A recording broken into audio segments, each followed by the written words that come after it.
Madame, monsieur, bonsoir et merci d'être avec nous. Je vous souhaite la bienvenue au journal Bavuro. Alors, une délicatesse, un homme en tenue ouvre le feu sur des élèves.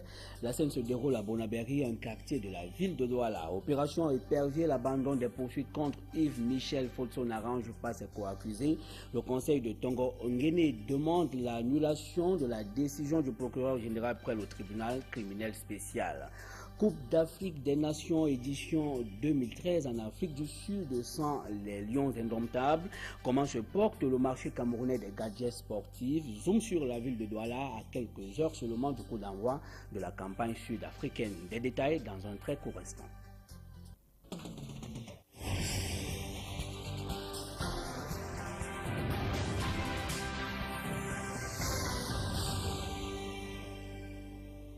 Madame, monsieur, une fois de plus, merci de nous retrouver sur le 20h. Panique générale au lycée bilingue de Bonabéry. Nous sommes dans la ville de Douala. Un homme en tenue a malencontreusement ouvert le feu sur des élèves de cet établissement scolaire. Bilan, 4 blessés, dont un cas dans un état critique à l'hôpital La Quintinue de Douala. Voici le récit des faits avec Merveline Tapi. Il faut qu'à la sortie des élèves, il faut qu'on envoie même certains sapeurs ici en civil. Prendre les délinquants qui viennent ici nuire les élèves à la sortie. C'est ça qui a occasionné tout ça. C'est à la sortie des cours que l'irréparable s'est produit. Il est environ 16 heures lorsque l'homme en tenue essaye de disperser la foule d'élèves et raquetteurs réunis non loin de l'établissement de microfinance dont il monte la garde. Le plus souvent, à la sortie des élèves du lycée bilingue, autour de 14 heures, les délinquants de BCT viennent parfois taxer les élèves. Ils sont donc venus organiser une bagarre ici, là. Les enfants se sont mis à bagarrer. Ils se sont retrouvés en face à côté de Express Union. Le militaire qui gardait alors Express Union est quitté de là avec la colère. Mais il a demandé de quitter. Ils ne sont pas quittés. Il a dit que je peux tirer sur vous. Les enfants ont dit que tirez alors, si vous voulez vous tirer. Il a donc soulevé l'arme pour vouloir chasser taper l'enfant avec. L'arme a déclenché, traversé, venir l'homme ici là. De l'aérien nous la prendre au moins sur 3 élèves là. 4 blessés par balle. Parmi ces blessés, le nommé Elvis Ekane, conduit à l'hôpital La Quintinue de Douala, se trouve dans un état critique. Les 3 autres ont été conduits à l'hôpital de district de Bonabéry. Je vous répète que on attend les clichés. On attend voir les clichés puisqu'on a envoyé les parents aller faire les radios. Parce que si la balle est encore dans la chair, c'est très mauvais. Il faudra aller au bloc avec cet enfant. Mais si c'est seulement que ça seulement frôlé et ça a laissé la blessure, nous allons faire le pansement. Des accidentés de ce genre sont très souvent reçus dans cet hôpital. Je suis dans ce service et c'est tout le temps que j'ai certains cas. Il faut qu'on voit le problème des gens de l'armée. Parce que tu ne peux pas être en train de cogner un être humain, tu l'amènes dans le service et tu viens l'abandonner ici et tu t'en vas. Des fois même, ils ne viennent même pas. Ce sont les collègues qui amènent l'accidenté. Que c'est leur collègue qui a cogné, quelqu'un est blessé gravement, on vient l'abandonner ici et puis il n'y a pas de soins et certains en meurent. L'homme en tenue, quant à lui, a été conduit à la brigade des recherches de Bonabéry pour des besoins d'enquête. Voilà, un geste malencontreux manifestement. Opération Épervier, Inoni Ephrem, l'ancien Premier ministre camerounais, poursuivi pour les détournements de 1,4 milliard et de 287 millions de francs CFA. Les 2 chefs d'accusation lui ont été notifiés hier par le juge d'instruction. Reste désormais attendu sa comparution devant le tribunal criminel spécial. Marcelin Gansop. Il a fallu attendre 9 mois après son arrestation pour que l'ancien Premier ministre soit fixé sur les faits qui lui sont reprochés. Inoni Ephrem doit répondre de 2 chefs d'accusation devant le tribunal criminel spécial. D'abord, le détournement présumé de la somme de 1,4 milliard de francs CFA. Cet argent représente un surplus décaissé auprès de la SNH pour le paiement des arriérés de location d'avions dus par la Camer à Anset. Une opération effectuée via la Standard Chartered Bank, dont Inoni Ephrem était le président du conseil d'administration. Le juge d'instruction du tribunal criminel spécial, le magistrat Jérôme Kouabou, reproche à l'ancien Premier ministre et son co-accusé, Jean-Marie Atangana Mebara, de n'avoir pas présenté les factures justificatives pendant l'instruction, ce qui, selon lui, démontre l'intention des concernés de dissiper le surplus du transfert des fonds. Quant au deuxième chef d'accusation, il concerne le détournement de la somme de 287 millions de francs CFA. Cet argent représente la rétribution des prestations de la société APM, qui par le biais d'une convention avait été mandatée par le ministre des Transports pour assurer l'audit des contrats de location des avions de la CAMER. Pour le juge d'instruction, Inoni Ephrem, qui était à l'époque des faits président du conseil d'administration d'APM, n'a pas respecté la réglementation en vigueur sur la passation des marchés publics. La présence de son frère cadet dans l'actionnariat de APM confère, selon le magistrat, l'aspect d'une société écran destinée à initier des marchés publics pour Inoni Ephrem afin de faire main basse sur les deniers publics. L'ancien Premier ministre a été épargné dans l'affaire Bibi Jet 2 et pour 2 autres chefs d'accusation. Son passage devant le tribunal criminel spécial est imminent, maintenant que les raisons de son arrestation le 16 avril 2012 sont connues. Et cet abandon des poursuites contre Yves-Michel Fotso qui fait désormais des vagues, affaire autorité aéronautique, les avocats de Tongo Ngene exigent l'annulation de la décision du tribunal criminel spécial qui abandonne justement les charges contre Yves-Michel Fotso. Ils l'ont fait savoir lors de l'audience hier au tribunal criminel spécial à Yaoundé. Yannick Mbazo. Dans une plaidoirie de près de 4 heures de temps, la défense d'Ntongo Ngene a centré le débat sur la nullité de la décision du ministre de la Justice, garde des Sceaux, Laurent Esso, laquelle a mis en application effective et favorable au plaignant Yves-Michel Fotso l'article 18 de la loi 2012-011 du 16 juillet 2012, modifiant et complétant la loi 2011-028 du 14 décembre 2011 portant création du tribunal criminel spécial. Dans l'exposé des faits, 2 éléments majeurs soutiennent leur exposé. De prime abord, l'absence des textes légaux rendant effectif l'application de cette loi. Pour les avocats de l'ex-directeur général de l'autorité aéronautique du Cameroun, certes, la loi existe, mais certaines modalités non établies ne permettent pas son application. Deuxième élément, la coaction. Pour le conseil d'Ntongo Ngene, aucune juridiction ou loi n'autorise l'arrêt des poursuites contre l'un et la continuité chez l'autre. Absence remarquée lors de cette audience de Yves-Michel Fotso et son conseil. Ntongo Ngene, après 5 années passées à la tête de l'autorité aéronautique, poursuivi pour détournement d'une somme de 316 millions de francs CFA, ne cesse de clamer son innocence. Il sera fixé sur son sort le 31 janvier prochain, lors du délibéré. Et quittons les tribunaux avec cette affaire de Cofinest. La cause des épargnants réclamant toujours leur dû était encore ce jour à la cour d'appel du littoral. Les épargnants, à travers leurs intervenants libres, ont demandé à la cour de surseoir à statuer sur la procédure de liquidation judiciaire, juste le temps d'en finir une bonne fois pour toutes avec la liquidation bancaire. Une liquidation qui consiste à rembourser l'épargne des clients. Pour le conseil de la défunte microfinance, cet intervenant libre n'a pas de qualité légale à parler au nom des épargnants et par conséquent, dit-il, la Cour d'appel doit déclarer sa demande irrecevable. L'affaire a été mise en délibéré pour le 15 mars prochain. Affaire à suivre donc. Pas de répit pour le ministre camerounais des Travaux publics en 2013. Le désenclavement des bassins de production et la construction de diverses infrastructures routières dont l'autoroute Douala-Yaoundé. Voilà quelques priorités du Conseil national de la route en conclave à Yaoundé. Marcelin Gamso. Il y a 15 146 km de pistes à désenclaver. Ce sont des pistes qui desservent les bassins de production. Et leur mauvais état est un réel souci pour le gouvernement. Mais le désenclavement des sites touristiques, des zones industrielles, ainsi que des aires protégées, n'en constitue pas moins un autre challenge. Une lecture de la banque de données routières permet de mesurer le chemin qui reste à parcourir dans le vaste champ des projets routiers. Ainsi, sur un total de 12 878 km de voirie urbaine, 20% seulement sont bitumés, contre 80% en terre.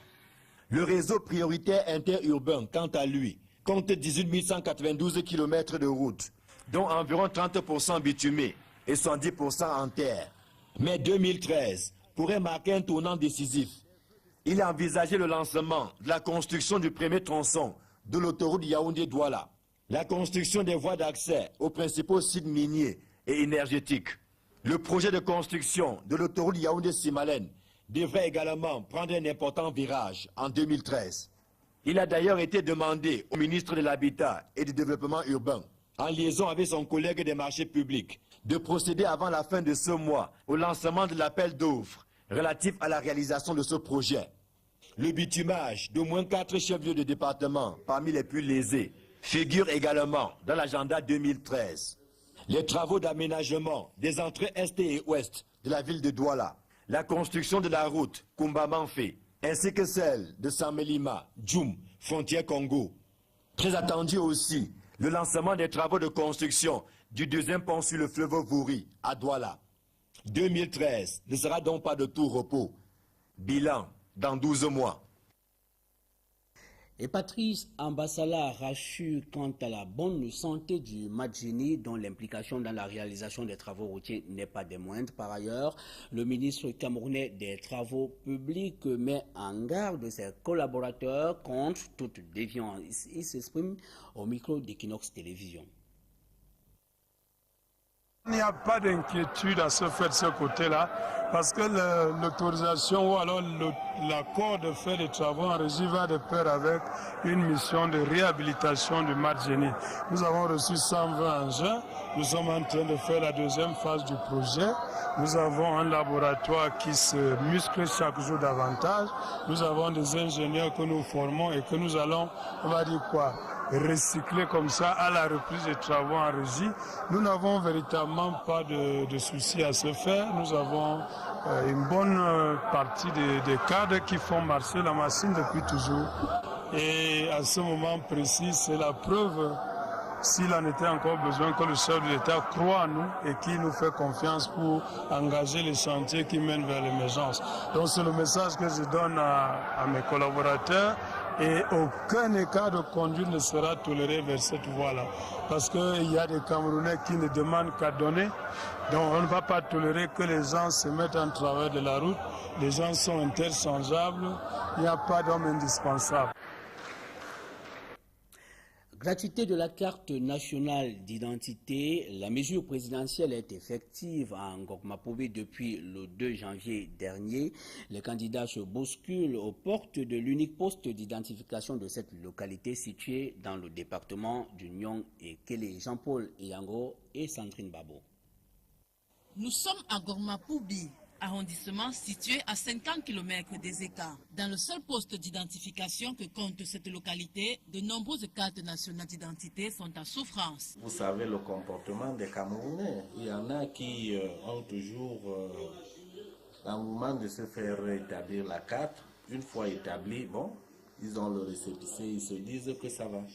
Pourtant, au lendemain de l'annonce de l'établissement gratuit de la CNI, le commissariat spécial de Ngok-Mapobé est pris d'assaut par les populations. Depuis le 2 janvier, nous avons une affluence autour de 20 à 15 à 25 usagers la journée.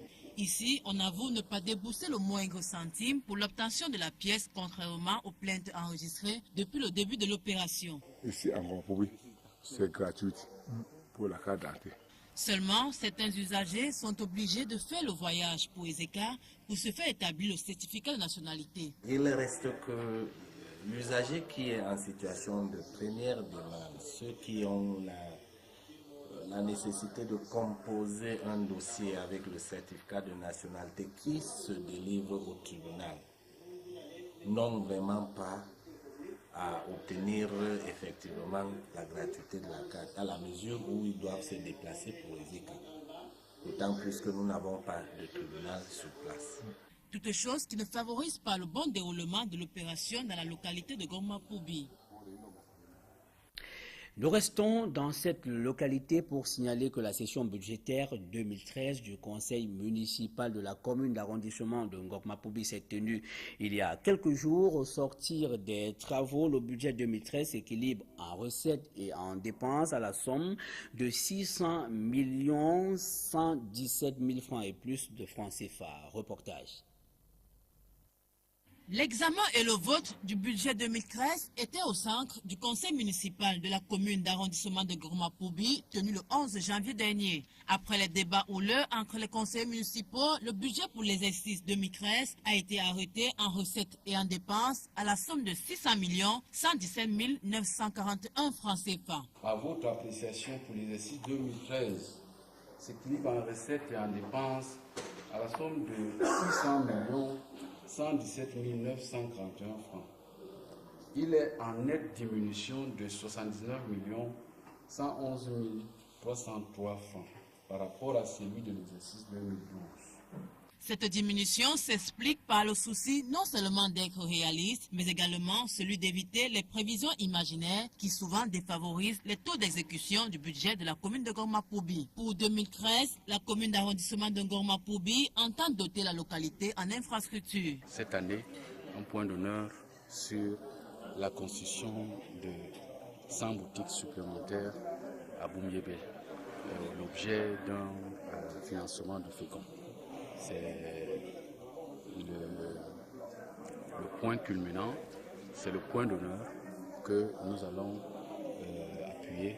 Le parti au pouvoir étant majoritairement représenté dans cette commune, les conseillers municipaux du RDPC affûtent déjà les armes pour affronter les prochaines échéances électorales et conserver la commune. Nous devons nous préparer à reprendre, n'est-ce pas, la commune de Gourma-Poubi.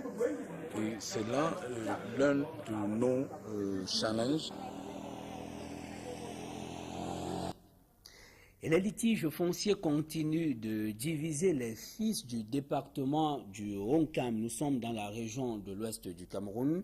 Ils l'ont fait savoir au préfet Albert Obono Mécondané, le préfet qui effectuait une visite de prise de contact dans son unité de commandement Andingagnon et Sandrine Babo.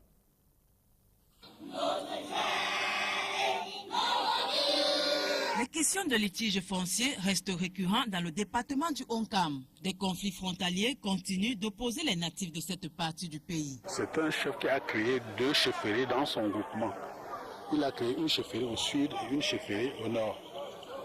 Et ça, ce n'est pas permis. Un désordre instauré par certains fils du terroir qui veulent s'accaparer les terrains des 2 missions catholiques de la localité de Banka. Au cours de sa tournée de prise de contact débutée le 14 janvier dernier dans quelques villages du département du Honkam, notamment à Bakonji, Bassap, Bafan, le nouveau préfet Albert Obono Mécondané s'est dit conscient de tous ces différends et a rassuré les populations qu'ils ne sauront être résolus qu'avec la collaboration. Nous avons donné l'assurance aux populations de pouvoir les résoudre le moment venu, mais que cela le soit avec leur participation agissante.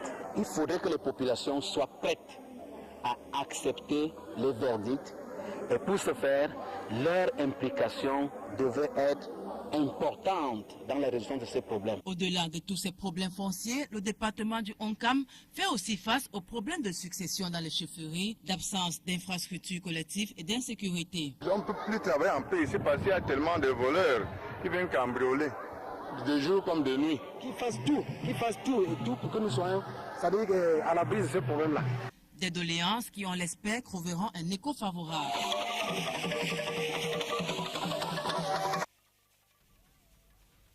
Du sport, football pour refermer ce journal et c'est la Coupe d'Afrique des Nations édition 2013 en Afrique du Sud.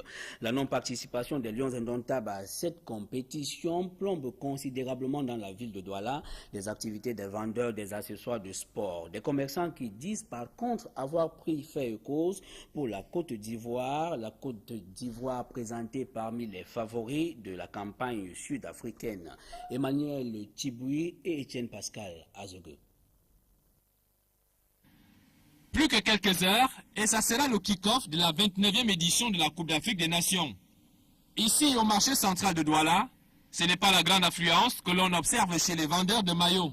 Le commerce tourne presque au ralenti et dans ces circonstances, le sommeil n'est pas interdit pour ce commerçant à cette heure de la matinée. La raison de cette ambiance morose ici est toute trouvée. L'absence des Lions indomptables à la grande messe de football en Afrique du Sud.